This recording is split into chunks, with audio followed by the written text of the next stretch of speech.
దేవుని నామానికి స్తోత్రం కలుగును గాక. ప్రభువైన యేసుక్రీస్తు నామములో మరి గ్రూప్లో ఉన్న బిడ్డలకు, యూట్యూబ్ చూస్తున్న వారికి అందరికి కూడా మరి ప్రభు నామములో శుభాలు తెలియజేస్తూ ఉన్నాము, వందనాలు తెలియజేస్తూ ఉన్నాను. చిన్న వాక్యం చదువుకుందాము. హెబ్రీలకు రాసిన పత్రిక 9వ అధ్యాయము 12వ వచనాన్ని చదువుకుందాము. అట్లాగే 12వ వచనమే, మేకల యొక్కయు కోడెల యొక్కయు రక్తముతో కాక తన స్వరక్తముతో ఒక్కసారే పరిశుద్ధ స్థలములో ప్రవేశించెను. పరిశుద్ధాత్మ తండ్రి, మీకు వందనాలు స్తోత్రాలు చెల్లిస్తున్నాను. చదవబడిన వాక్య భాగం ద్వారా నీ ప్రజలమైన మాతో మాట్లాడండి, దర్శించండి, బలపరచండి, మహిమ పొందండి. యేసు నామములో ప్రార్థించి అడిగి వేడుకుంటున్నాం తండ్రి, ఆమేన్.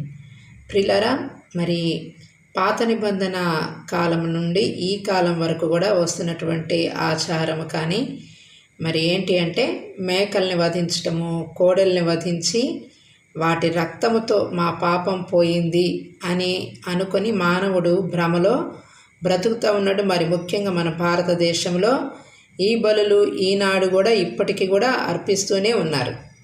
అయితే మరి ఈ మేకల యొక్క రక్తం ద్వారా కానీ, కోడెల రక్తం ద్వారా కానీ, మరి మనుషులు అర్పించేటువంటి బలుల ద్వారా ఏదో వెళ్ళి మరి ఆచారపూర్వకంగా వెళ్ళి అక్కడ ఒక కోడిని వధించి లేదా ఒక మేకను వధించి దాన్ని చక్కగా మటన్ బిర్యానీనో చికెన్ బిర్యానీనో చేసుకొని తిని సంతోషపడి నా పాపం పోయింది అనుకుంటే అది కేవలం భ్రమే.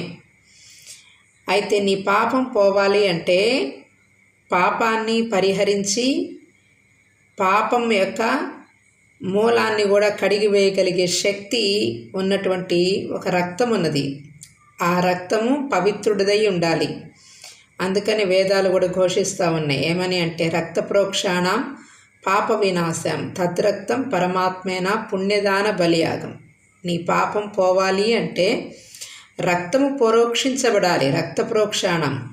ఎందుకు ఆ రక్తం ప్రోక్షించబడాలి, ఎందుకు అది కార్చబడాలి అంటే, పాప వినాశం, పాపాలు నశించిపోవాలి అంటే తద్రక్తం పరమాత్మేన, ఆ రక్తం పరమాత్ముడిదై ఉండాలి అని దేవుని వాక్యము ఇప్పుడు మనం చదువుకున్న వాక్య భాగంలో ఆయన మేకల రక్తంతో కానీ కోడెల యొక్కయో రక్తంతో కాక తన స్వరక్తముతో, ఏ వ్యక్తి అయితే తన స్వరక్తముతో మరి ఆ యొక్క బలిని అర్పించాడో, తన శరీరాన్ని, ప్రాణాన్ని, ఆత్మని పణంగా పెట్టి తను తానే అర్పించుకున్నాడు.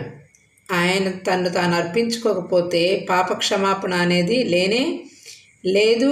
మరి కాబట్టి ఆ పాప క్షమాపణ పొందుకోవడానికి యేసుక్రీస్తు దగ్గరికి నీవు నేను రావలసి ఉంది. నువ్వు నేను రాలేకపోతున్నామని ఆయనే పరలోకం నుండి భూమి మీదకి నరావతారిగా దిగివచ్చి తన స్వరక్తాన్ని చిందించి సర్వ మానవాళికి పాప విమోచన కలగజేసినటువంటి పాప పరిహారి ప్రభు అయినటువంటి యేసుక్రీస్తు. దేవుడి మాటలు దీవించునుగాక. ఆమేన్.